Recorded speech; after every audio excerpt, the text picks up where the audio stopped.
Well, that was an evil cut, huh?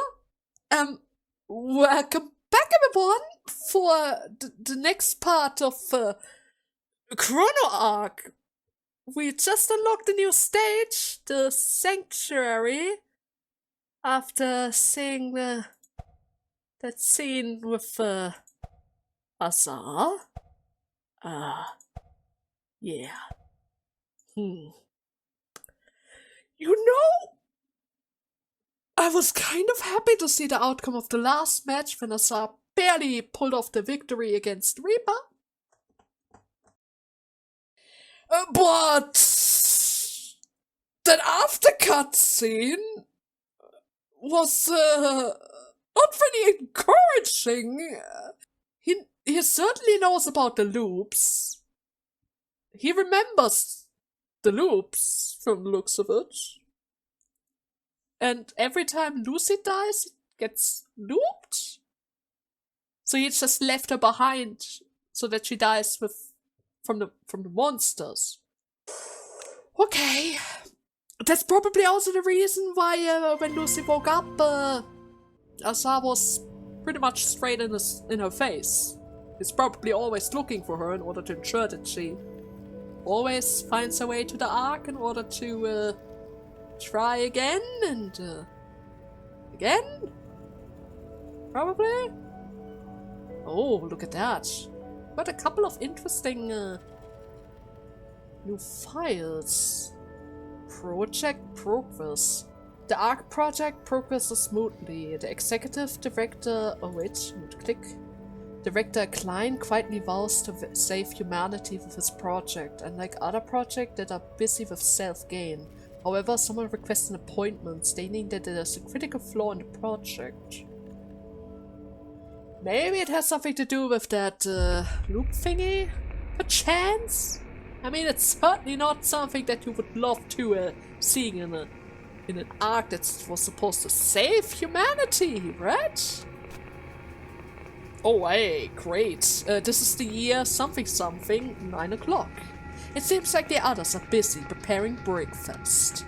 The situation outside is getting worse and worse, and it is currently something. It's getting harder and harder to endure. As for the progress of the project, we're running a little behind schedule, but it's going smoothly without any major problems. I feel hopeful that we'll be able to activate the Ark soon. If the Ark Project succeeds as planned, it should also be possible to save all humanity that was unable to board the Ark. There are numbers of survival projects underway around the world, but many of them do not appear to be making much progress. Even if they do succeed, it seems unlikely that they'll be the one to save the countless people who have entered the cold sleep. The other projects have basically abandoned the people in cold sleep. Not only are these projects merely focused on sustaining their own lives, it also seems highly unlikely that they will survive until the end of the great catastrophe. But my project is different. We can save everyone. The great sense of responsibility is why our team is working tirelessly to complete the project. However, there was someone who recently wanted to consult me on an interesting topic. That person said there was a critical flaw in the Ark Project and wanted to discuss it with me. I judged that it was a problem we could think about after the Ark was operational, so I decided to do my best to complete the Ark first. Actually, I already knew that to some extent. That is why I prepared a solution in advance. The method is a fallback I prepared just in case. I will use it if there's really no other option. Anyways, the root problem is in the Ark.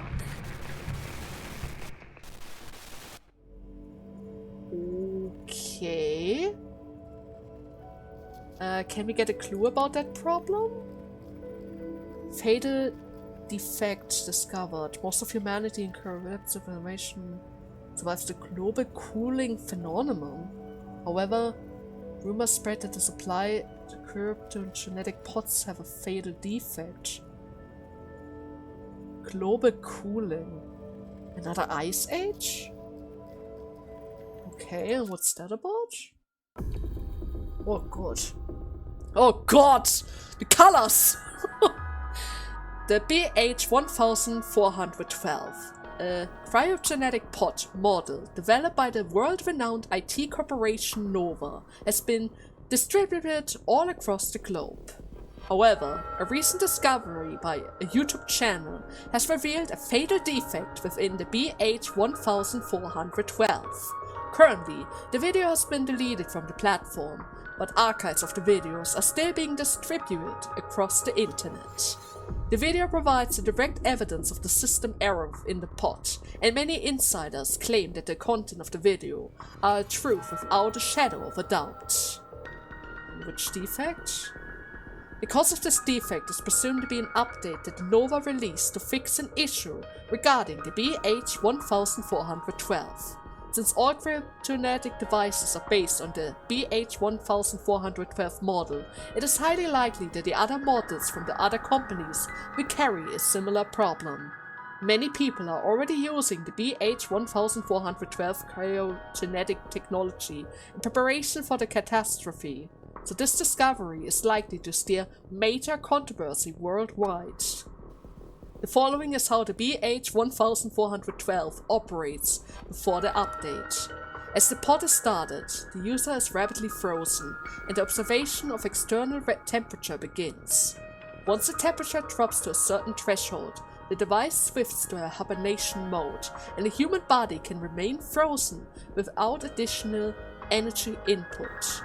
In this state, the BH1412 is on standby until the temperature rises to an adequate level, in which case the device starts to defrost sequence and awakens the user. This revolutionary technology utilizes the extreme low temperature of the catastrophe to its advantage, and it was expected to preserve countless human life for the extended period of time. However, the recent studies have shown that the temperature would fluctuate erratically during the global cooling procedure. This means it is possible that the pod system could recognize a momentarily shift in temperature as a sign of defrost to the user. And human awakening in this way would likely not survive if the temperature were to suddenly drop again. In response to this problem, Nova has implemented a system update so that the pod can access the external situation more precisely. However, this has created an entirely different problem. According to an analysis by the YouTube video, the temperature sensing function will shut down once the pod reaches 80 years in hibernation mode. This means people will not be able to wake up even if the climate has reached the norm, and the eventual power outage could lead to death. A huge number of people have already entered the BH1412 cryptogenetic devices to avoid the catastrophe, but those left behind are another shock in a new discovery. Experts claim that the cryopreservative technology is still primitive, reaching the limit due to the lack of time and resources. Even amidst the controversy, Nova is still recommending people to enter the cold sleep. And Peter, CEO of Nova, is ignoring all warnings about halting the distribution of the pods. And due to the lack of viable alternatives, the United States is supportive of Nova's opinions. In other news... Okay... So, in order to save the people from the Ice Age, they're freezing them so that they can survive the cold. They don't really have any other option right now, so even if there's a defect in the system, it's probably better for the people to take the risk, seeing how this is literally the best way to pretty much secure the safety of almost all humans, thanks to the power supply engine. I mean, they save a lot of energy by just relying on the Ice Age itself. That's interesting, but I can see the concerns of the people. It might save lives, but it might also cost the lives of others. The unlucky others. Then we have an opening ceremony. The Ark Project, a culmination of talent and efforts, has been launched successfully. However, at the beginning ceremony, civilians realized that the Ark is not a paradise, but another reality they continue to struggle in. Okay, so that was also a plan? That they had to struggle in that world? Like we are currently doing? Sis. Mr. Klein, the population check has been completed. 600 people in cold sleep, including the research team. 600 within the virtual world. A perfect match. Thank you. We should get started then.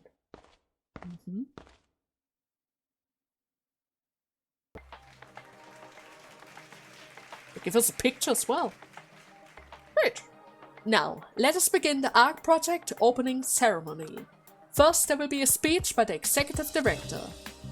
Which is the right guy? Yeah, director. Greetings everyone, my name is Klein, the executive director of the Ark Project.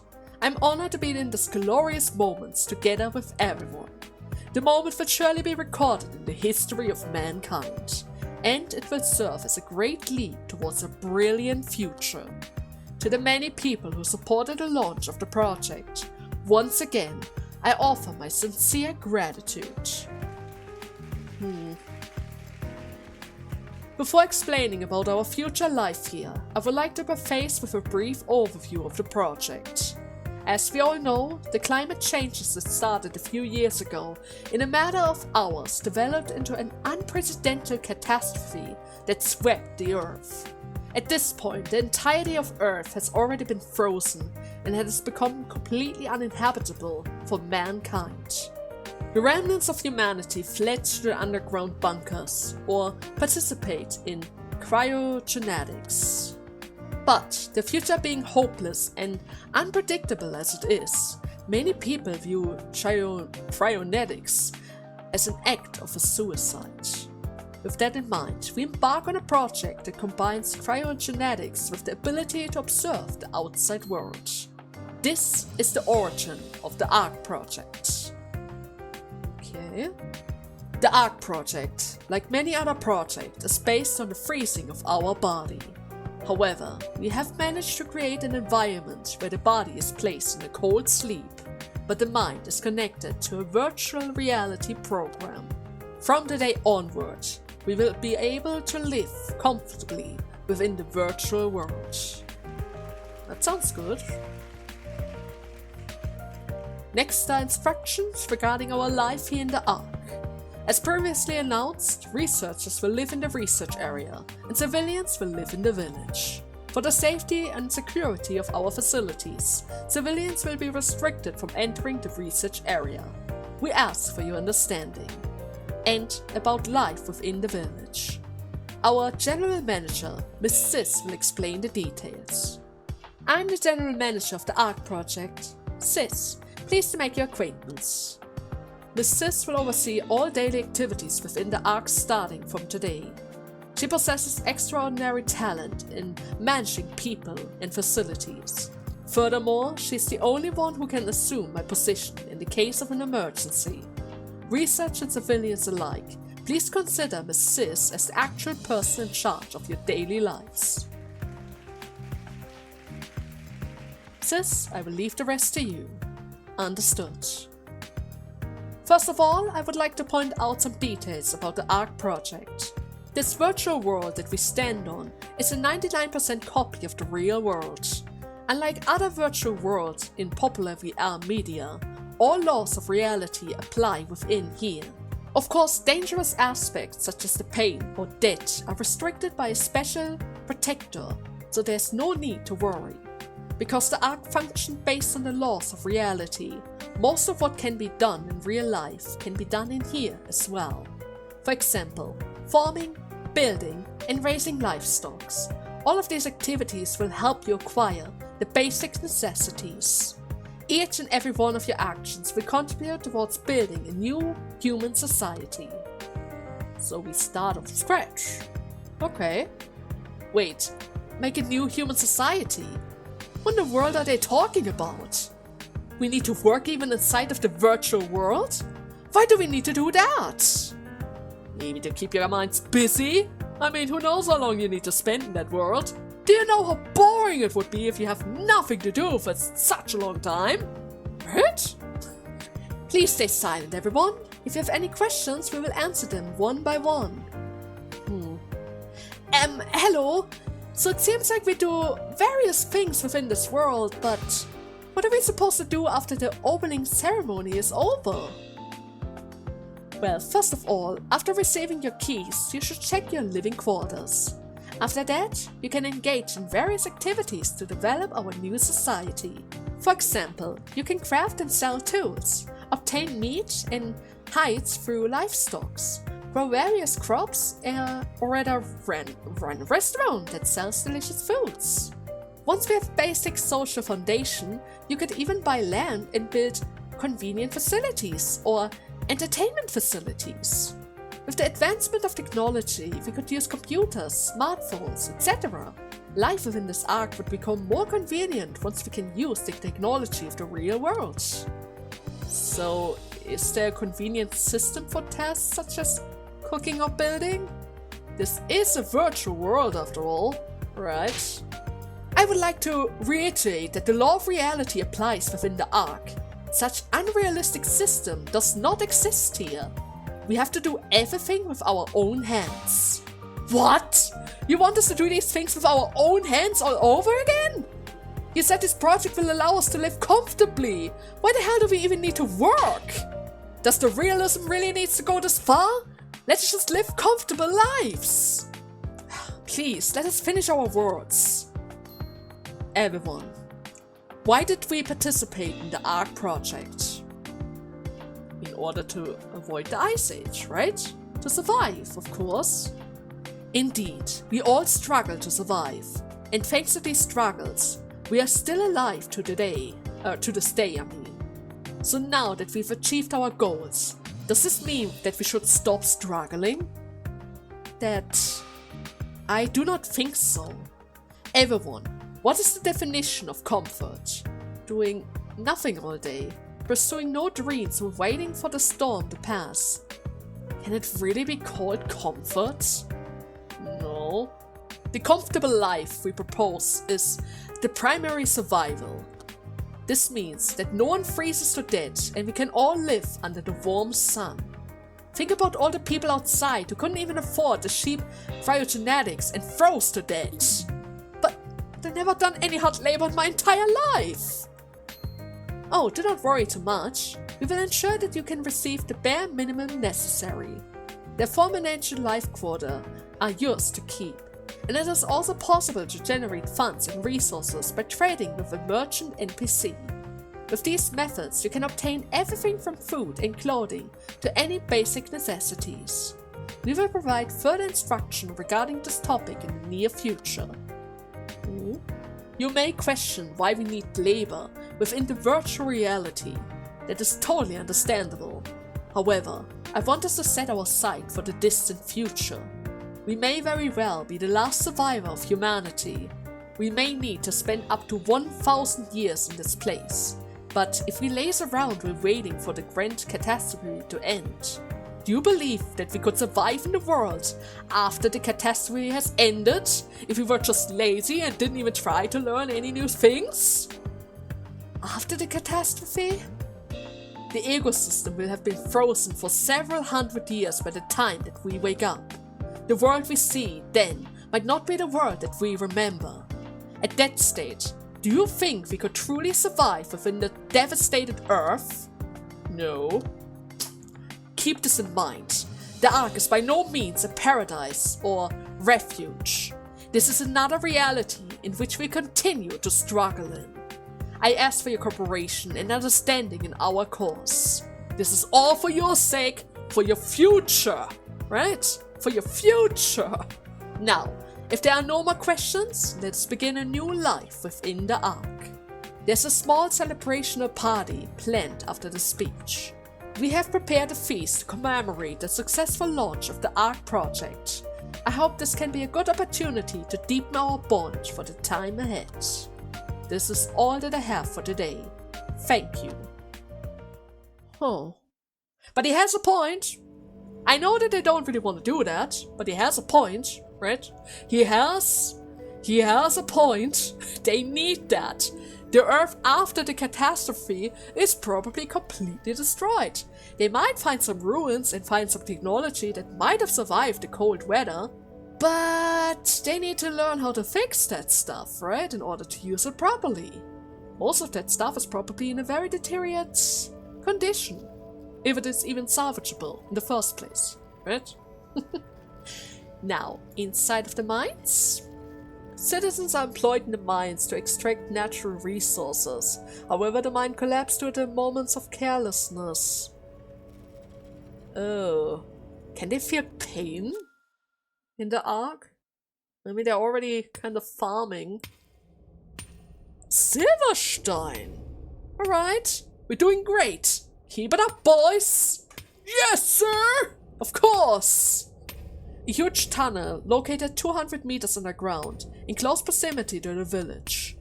I became a work supervisor under the boss's order. When we first set foot within the virtual world, this place was nothing but a barren wasteland. As the researchers said, we need to build a new society. The outside of the village was in complete ruins, just like how it would be when the catastrophe is over. It was possible to gather some resources from the ruins, but nowhere near enough to support the population, and just when things seemed hopeless, natural resources were discovered from various parts of the land, and people started making tools from the ruined scraps, which laid as a basic infrastructure for our society. I never thought I'd be working in a mine of all places. I thought all I needed to do was swing a pickaxe, but it's harder than expected, don't you think? Are you sure that we're even doing it properly? You need to pace yourself. Don't hack with all your strength. Use the momentum. Who knows? It's not like any of us have ever worked in a mine before. Making us dig the mines without any safety training. Oh, those bastards. Hey, over there! What don't you just shatter? And what's that guy doing here? Apparently he's supposed to be our chief. Wow. I'm about to burst from distress. Mining is the basic of all manufacturing. It's the source of coal and iron, as well as various other fuels and metals. In other words, to establish dominions in this world, we need to seize control of the mines. Was our boss's opinion, at least. Damn it, if it wasn't for our boss order, I wouldn't have to deal with these shitheads. Hey, you! You're the one who mentioned the safety training, right? We don't need things like that. Huh? What if there's an accident? Oh, don't forget, we're in a virtual world. We can't die or get hurt here. A while ago, I actually tried to amputate an arm from one of my boys. What did you do? What? For fun? In order to test? You didn't even try to amputate your own arm. You amputated one. Okay. But I could only leave a small cut on him. Uh-huh. He did feel some degree of pain, but nowhere near the pain of having an actual arm cut off. And the wound vanished in an instant. We're truly invisible around here. Do you understand now? Simply mining can't do us any harm. Really? Well, that's amazing. Shame that doesn't really make work any less hard though, right? I thought I gave you enough breaks, okay? We still haven't filled the daily quota yet. Now quit yammering and get back to working. Damn it. These wimps wouldn't even stare me in the face if it were under normal circumstances. Since there's no pain or death in this world, violence is completely meaningless. Such a cruel world for a mobster like me. Huh? We can see Joey's face! Joey was a noble guy? Ah, the air's so stuffy and humid. I can't breathe. I'm gonna faint. Hey you! Stop slacking! What? You got a problem with me? Who told you to take a break? Aren't you the son of Joel? What? You know my father? Joel? Joel has an iron grip on the ranches along with the people of the Eclipse. Why choose hard labor at the mines when you can just work under your dad? That's because I'm elite!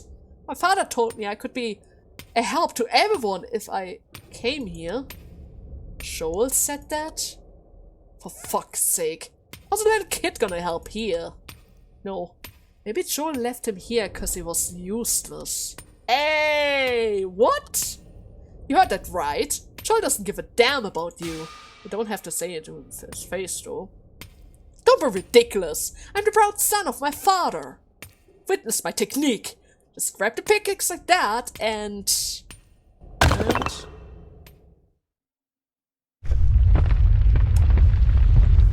As soon as the boy struck with his pickaxe, a thunderous boom rang across the mine, along with a dusty wind. Everyone halted their task, startled by the sudden impact. Did you just... What was that? Was that sound... Did you guys hear that? Quiet! Can I have everyone's attention? I go and assess the situation. Just stay here for a bit. Hey Brett, you're coming with me! Why me? You need to go back. You're only going to be a nuisance here. No, I can't! Why? If I return to my father empty-handed, I'll... Huh? Boss! A subordinate rushed over from the direction of the loud noise. What's going on? And didn't I tell you to call me Sheev around these parts? The tunnel exit has collapsed! And people are trapped under the rocks! What? Uh-oh. An abandoned underground mine of questionable condition. Workers who have close to zero expertise in mining, as well as a complete lack of safety training. Who needed safety training anyways? This is a virtual world. We're invisible. They thought nothing could scare them in this world, not even the fear of death. All of these circumstances combined were more than enough to cause carelessness. Oh, this is bad. They're cut off. No food supplies, no air supplies, some of them are trapped underground. They can die. This is gonna be hell! As the ceiling collapsed, the passageway was blocked with dirt and stone. In front of the blocked passage, people were shouting over a pile of stone. Hey, are you okay? Can you hear me? Save us! Can't breathe! When I breathe, dirt my lung. Oh no! Hang in there! I'll get you out of there! Oh no, we need to help him! Hey kid, what do you think you're doing? Put down the pickaxe! And why are you stopping me? If we don't save him now, are you crazy? We're gonna get buried too! Look above you, just a little bit more pressure and the whole thing is gonna collapse. And what are you supposed to do? Stay calm. At the very least, they won't die. And most importantly, don't touch a stone pile. You just have to wait. Wait for the help to arrive? You want them to wait? I did say that, but are they really going to be okay? There's a protector in this virtual world that prevents you from dying. Pain is also reduced by a significant amount. However, what if you're in a state where your body is crushed and unable to move? What if you can't see anything, and every time you try to breathe, you instantly gather a mouthful of dirt? Even if that is prevented and pain is reduced, wouldn't you feel fear beyond comprehension? And it would only get worse the longer it continues. Dying would be quick and painless in comparison. Damn it all! I never wanted to come to a place like this. Uh-oh. It's noisier than usual today. What's that now? I quietly observed the people from a corner of the village. This has been my usual afternoon routine. By observing the activity of the human groups, you can learn more about others, and that knowledge will inadvertently become tangible benefits. However, the moods seem to be slightly different from usual. It's not the usual boring atmosphere. Never get into unnecessary trouble. I've always maintained the position of a bystander, but I should go and check it out. Are you going to check out the mines, perchance? No? Somebody! Help! A town square presumed to be the source of the sound. In the middle of the crowd area, a young girl was screaming urgently. There was an accident! Anyone, please help! Oh dear, what happened? You see, the mine collapsed, and people are buried under rocks. The mine? How can that be? We need to rescue them. Rescue? Wait, but is it even possible for us to rescue them? Yeah, maybe it would be possible in the real world, but now we can barely even farm. Even if we had the equipment, we risk making the situation worse. Oh no, this is bad. The researchers. Let's call the researchers for help. Since this is a virtual world, maybe the researchers could do something about it with their technology.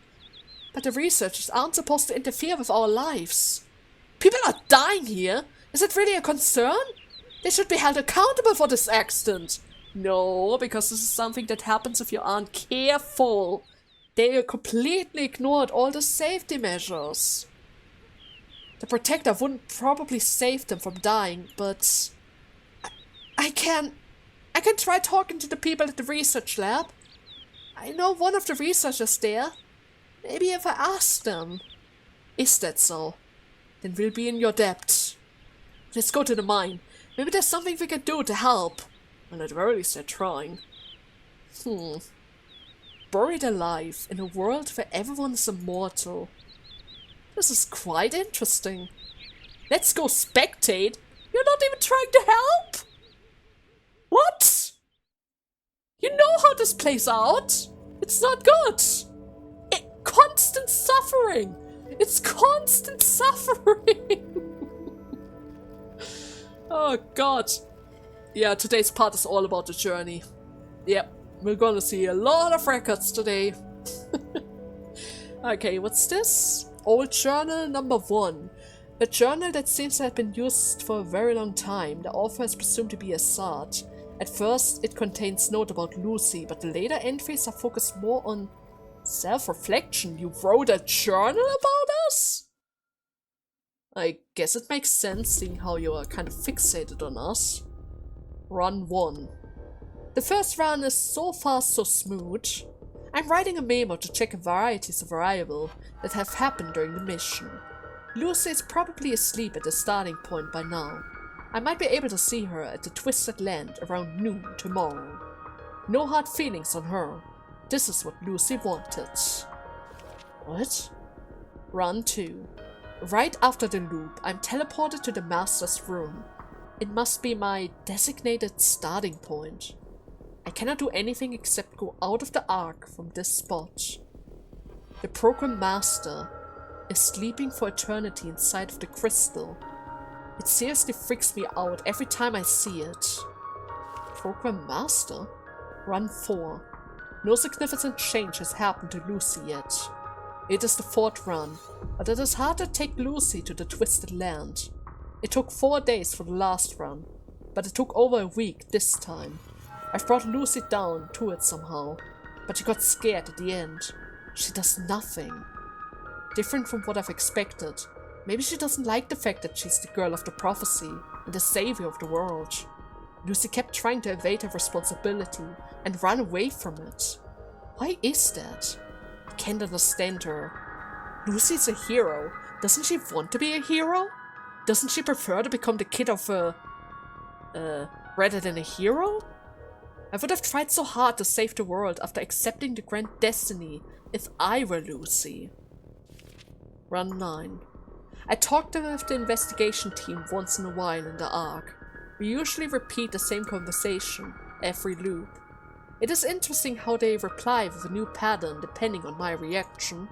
There's one new fact that I've noticed. The investigation team regards their past memories as a dream.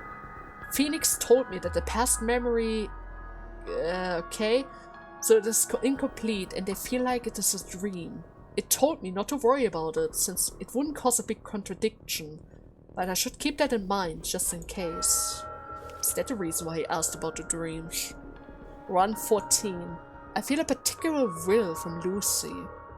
Lucy constantly questioned her mission to run the clock tower and save the world. She started to say yes from some point. Lucy is changing for sure. We will be able to complete this world without a problem at this rate. Lucy's change made me more motivated to go down to the Twisted Land. Run 46. She finally defeated Joker at the Bloody Park. She got defeated after being surrounded by the horses in Clockwork Dolls right after that. What a shame. Lucy could have gone further if she got luckier. Lucy is getting better day by day. I was worried at first, but the repeated experience are indeed stacking inside her subconscious mind. This feels fresh. I get happier whenever Lucy gets better. I shouldn't be too motivated though. This is just part of the game. My purpose is something? Still, I feel better than I've expected. Run 167. We finally picked up how to use the skill correctly. Illusion Sword can be applied in endless ways. More incredible moves might be possible if I do this right. It isn't just Lucy who's growing. I'm getting more substantial as well. I don't know how long it has been to feel this level of satisfaction, but I should remember, everything here is fake. I should accept this as a fake world, even if it feels so real. Run 300. It's been a while since I left the record. I have an idea that it messes with my mind.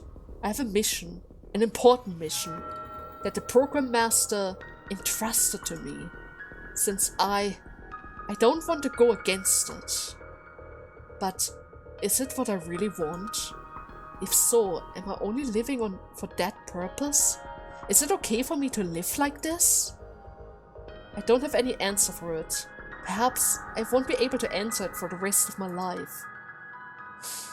I wish I was Azars of the Ark investigation team.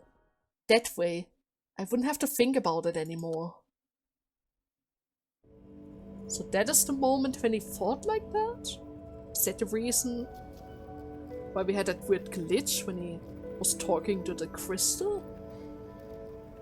Interesting. Very interesting. I don't really have any idea for password yet. I can't click on the other tabs. Okay then. I would say with this, we pretty much read everything that's currently available to us. Now that took quite a lot of time. But hey, I can also check on the city. Right? I can check up on the city. Maybe something changed. I can already see a couple new NPCs around here. Priscilla! You are here, my girl! You must be Lucy. Do you believe in God? For you? Sure. Oh. Then instead of going to the Twisted Land, why not take this opportunity to become a priest? Follow me. I'll take good care of you. No. Aw, it's too bad. I'm pretty sure Azars would not approve of this. He's very adamant about the fact that Lucy is supposed to go down there and reach the clock tower. Hey, you! Oh no. What's that necklace you got there? It's so pretty! No way in hell you will get that! Then scram! She's as rude as ever. Well, at very least it's good to see that some people don't change. Oh, Heiner's here. When are we heading down? I have to kill those wretches quickly. Kill who? Who do you think? Those Pharaohs guys from the other order. I don't care if we activate the clock tower or not. Slay those damn Pharaohs is my only goal. And what happened to you? Why should I tell you? Do you think we're friends? Forget it. Well, he's just as friendly as always, right? Just as friendly as always. Yes, please give me the parry skill. Parry is the action of deflecting enemies' attack. If successful, you will not only defend against your enemy's attack, but also render them vulnerable. Parrying is very advantageous during combat if done properly. Okay. Is that my inventory now? Do I have it now? I mean, I don't really have an inventory as long as I don't actually enter the stage. But she took it, so I guess that's fine. Can I buy another one if I were to talk to you? If you have any question, don't hesitate to ask. Okay, I can't really check that. There is a chance that I might need to rebuy it, but I'm just gonna hope that's not gonna be the case. Okay. Seems like there weren't really any new conversations going on around here. I mean, we had like one new conversation with Bristle. Except of that, not really. But hey, we got a couple new characters. Like Trisha, our ninja. Trisha is a capable assassin who infiltrates the Pharaoh's order to retrieve classified informations. She's quick and versatile attacker with high chances of critical attacks. Now that sounds interesting. Sport. Silverstein, a member of the Ark's defense forces, is proficient at handling various firearms and equipment. For some reason, he doesn't seem very fond of going outside of the Ark. Understandable, seeing how it's kind of dangerous. And then we have Charon, Old Journal, a mysterious girl who goes by Charon. There seems to be another side of her despite her first impression. Charon is a dark priest who borrows the power of evil to claim the souls of her enemies. She specialized in pain debuff that has decent healing abilities, which makes her an excellent in long battles. Promising. Promising. But first and foremost, let me just double check with the abilities really quickly. Double team. Whenever Trish plays 5 skills from hand, the next skill costs 0. Does that carry over between battles? Oh, that sounds really handy. Then we have his ability. If an enemy is hit by 2 consequent attack skills from hand, Silverstein shots at the enemy twice. Every 6 shot, draw a skill from the deck, prioritize Silverstein's skill. Create a skill from other characters cannot trigger this passes. So he kind of has to attack on his own in order to get that effect. But seeing our potential draw power, that might become really, really handy, especially if we could combine it with the power of MP regeneration. And Charon? Soul Trisha. Soul Trisha can be consumed to restore HP. Is charged by 1 for every 3 enemy defeated. Another way to generate health. But she's technically considered a DPSer from the icon. I guess we could give her a chance. Yeah, I guess we could give her a chance. A little chance at least. And I do kind of want to try out our little ninja over here. It seems to have some kind of wing of shadows. But only one wing, that's very important. A one-winged angel from the looks of it. Okay. Now let us enter the Twisted Land and let me double check my inventory really quickly. So let's see. We have the we have the parry skill that learns a 22 damaging hit, countdown of 3, ignores taunt. When the skill is on a countdown, if the selected target attacks a party member, redirect the attack to yourself and cast the skill immediately. It lowers the damage as well, and it doesn't reduce the healing gauge, which is actually really, really handy. The question is, she gave me 2 books. Should I give that to both of them? Because I'm pretty sure Charon is supposed to be some kind of healer? Were you a healer, Charon? Your healing power is pretty much the same as her, which is not really good. I guess it wouldn't really hurt to have it around, at least. Right? It certainly wouldn't really be bad if we had it around. But then again, I could just save it for the next party member. Yeah, I think it might be best for us to just save it for the next one. Sure, I need to use it a bunch of time for Lian, but hey, at the very least we have an option here, right?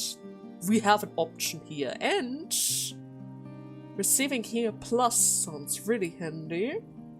Armor boost is also kind of good, but I think the boosted recovery and speed is probably best for us right now. Especially for our little ninja. She has a lot of avoid. But our healer currently isn't really the best healer we have, so The more we can boost it, the better it is in general. Right? Certainly.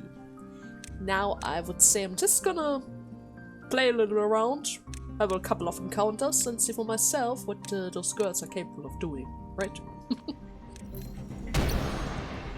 Yeah, this is gonna take a while before we have a chance to use it. Unless, of course, the enemies are getting a little bit faster around here. Okay, I can parry it. So as long as I wait enough and make sure that the counter of her is in alignment with our tree counter, we can always use the parry against them. That is really, really good to know. Now, I'm not entirely sure if I already had that scroll before, but I'm just gonna hope that this one is new, because otherwise, if they really are going to hide every scroll from us, that's certainly going to be a slight issue, right? It is certainly going to be a slight issue around here. Oh yeah. So it seems like with this, we're pretty much done already. Let me just quickly add a card into our mix. Lightning Draw seems handy. Draw 2 skill and charge Soul Trigger by 1. Draw another skill if Soul Trigger was fully charged. Sounds also good, because we kind of need that. Do we need that thing for the girl? Probably. Haven't really leveled her up yet, so she can't really generate the turbolize thingies. Warm up, restore 2 MP. That is also something that I would really love to have. Simply because of the restoration feature. Either way, everything around here at least draws 2 cards, but I guess, yeah, it's probably best if I pick the draw effect that have something to do with our character. Just like Revelation. That card was a god blessing. Okay, so in order to make use of that, I'm going to level her up as well. Soul Turbolite. Soul inside of that stuff can be consumed to restore HP. Okay, so this is where the healing points come in play. Can be charged by 1 for every 3 enemies defeated. I should have probably got that first. Okay, then we have the option of Vigil of Darkness. It has a success rate of 105%, receives damage 25% upwards, evasion down, pain resistance minus 33%. When attack gain encroachment, 2 stacks remain. What is encroachment? Kind of hard to tell. Scattering Darkness, 6 damage, ignores taunt. Attack all enemies with the same taunt status as the target. If Soul Traveler has 1 or more charges, consume 1 charge and apply an additional encroachment. 1 encroachment deals 3 damage, so I could boost it up to 6. I'm still not entirely sure if that's a good thing. 6 damage doesn't really sound a lot. Absorb Souls. Charge 1 Soul Stimuli by 1 whenever a stack is consumed. When this unit dies, pass encroachment to a random unit on this character's side. Encroachment applies to this way, cannot be resisted. Here I can bypass the passive a little in order to absorb even more souls more quickly. But technically speaking, I already have a Lucy's passive for that, so maybe I don't really need that. Increasing their damage received sounds really handy. Especially since it's a card that I can only use once. That means I don't need to worry about drawing it again. Yeah, let's pick that. Oh my god, the witch is back! Hello! Focus encroachment, 6 damage, ignores taunt, 9 damage per turn. Now that sounds good. Goes up to 3/5. And if it dies, it also gets passed randomly. Then we have Let Me Absorb You. Swiftness cannot be fixed. This skill can be used 1 more time for 0 cost this turn. Deal 12 pain damage to a selected ally and create a Forbidden Flame skill in hand. If the ally reaches that door, do it to damage. Increase the Forbidden Flame spell damage by 16. I can hurt my allies?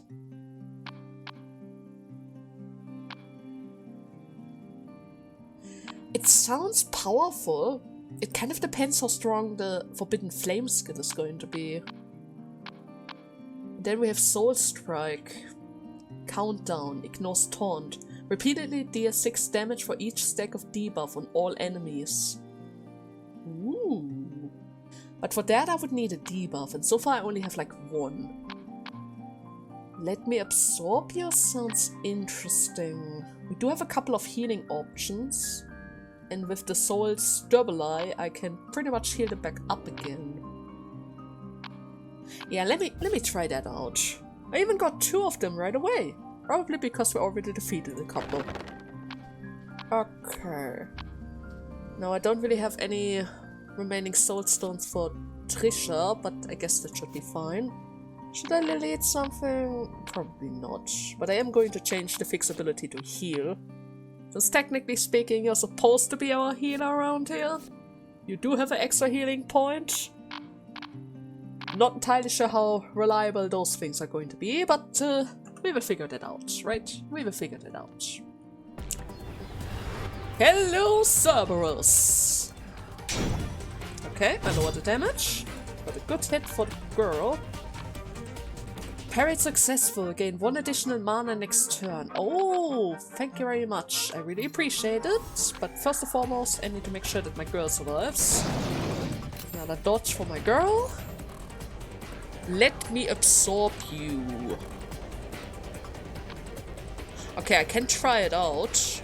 We are faster right now. I put it at that door. 40 damage. Yes, please. It's quite dangerous. But technically speaking, it has some potential there. It has some potential, especially since Trish is really, really frail. She gets so close to that door so quickly. Interesting. Very interesting. And then we have Soul Collection. So you always count how many enemies we have defeated for another Soul Triptula. Okay. I like it. I like it. I also got a relic pouch. Dark Moonlight. All debuff resistance increased by 50%. Evasion increased by 3%. Sounds good. When the battle starts, create a party barrier of 7. Barrier amount is increased by 2 per boss defeated. Apply minus 10% to enemies' taunt buff. I can debuff their taunt. That sounds handy. I'm a little bit tempted about the evade though. 3% is not really a lot, but technically speaking, the debuff resistance could technically save us from a stun. I'm gonna try out the Dark Moon. Yeah, let's give it a try. And for the skill, we have Shadow Pillar. 7 damage, 112 accuracy, swiftness, tracking, taunt, ignore. Deal additional damage equal to all debuffs. I don't really have that many. Of the target and the user. When this unit dies, passes encroachment. It's all about debuffs with this girl. Remove your focus buff and grant all allies double team buff. Double team buff? 21 damage sounds good though. Critical swiftness cannot be fixed. 65 critical hit rate. I'm gonna take this. I am gonna take this. It sounds really, really powerful. Now then. A good start, I would say. First and foremost, we need to recover a little. There you go, my girls. I really hope you like it. Who can we pick up now? They give us the option of 2 healers and Azar. Oh, Azar. After the last scene with Hein, I'm a bit conflicted about picking you up. Not gonna lie. What you showed us was interesting, to say the least. But you kind of saved my butt during multiple occasions, and you are kind of a super strong DPSer. I kind of want to pick you back up, same as Pressel. But I don't approve of the way how you treat your friends. I just don't approve it. Ah, shoot. And then again, Pressel was really nice. If I have Pressel around, I don't need to worry about her heals. Which aren't really that good so far. And prophecy is really handy. Let's be serious. Prophecy was really, really handy. Yeah. Come back, Pretzel. Such a good girl, right? Such a good girl. Now, let's see. Token of friendship. Trish? Trish, would you like fashion? I mean, you're a stylish ninja. That would only make sense. Right? You're giving this to me? Forgive me, I don't know how to react since I'm not used to receiving gifts. Still, thank you. No. Trisha seems to be thankful, but did she really like the gifts? No idea. Lucy. What's wrong? Ahead of us lies one of the main patrol sites of the Ferris Order. It may be a bit difficult to break through head on, so let's take a detour instead. I know the way. Ah, okay. Hey, Trish, or Trisha, what is it? You said you once infiltrated the Ferris Order, right? That's correct. What is it like in the Ferris Order? Well, I'm not sure either. What? The Ferris Order, it's a group that nearly is impossible to understand. They're always filled with hatred at a certain something. Because of that hatred, it's difficult for a normal person to hold a conversation with them. According to them, they're trying to make the world a better place. But they committed all sorts of ridiculous and heinous acts. In any case, it's clear that they're enemies of humanity. That's the only thing that I can say for sure. Hatred? That's interesting. Even though it's kind of unlucky that you weren't able to figure out what they hate. And considering that Hein absolutely despised the Ferris Order as well, it seems like it's mutual hatred at this point, right? That's interesting. The Twisted Land is full of all sorts of mysteries. True. Besides, I'm not different, being abandoned by those guys. Wait, what? What did you say? It's nothing. I've talked too much. Let's get going. You were abandoned? How did you get abandoned? You seem really, really reliable. Okay. Well, that's good to know. So, but I would say this is probably a good point for us to make a little cut. In the next part, we continue our journey through the Twisted Land, where we try out more of Charon, Trisha, and Pretzel's combo. Oh, the prophecy is gonna be so handy. But I need to refrain. First, we need to level up Trisha, right? She will not become our second Hein. I will not allow her to become our second Hein. That is always on that door. Right? Hopefully. We'll see.